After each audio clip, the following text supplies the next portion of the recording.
Hey everyone! Welcome to my channel. Today I am going to show what does simp mean on TikTok. So, let's get started.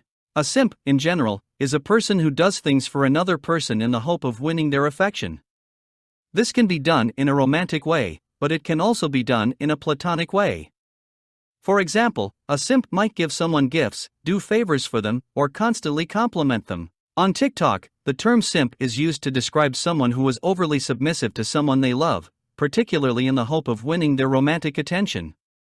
This can be seen in many TikTok videos, where people will make jokes about simping on their crushes or celebrities. Whether or not it's bad to be a simp depends on how you define it. If you're simply being kind and respectful to someone you like, then there's nothing wrong with that. However, if you're putting someone else's needs before your own, or if you're doing things that make you feel uncomfortable, then that's not healthy. That's it.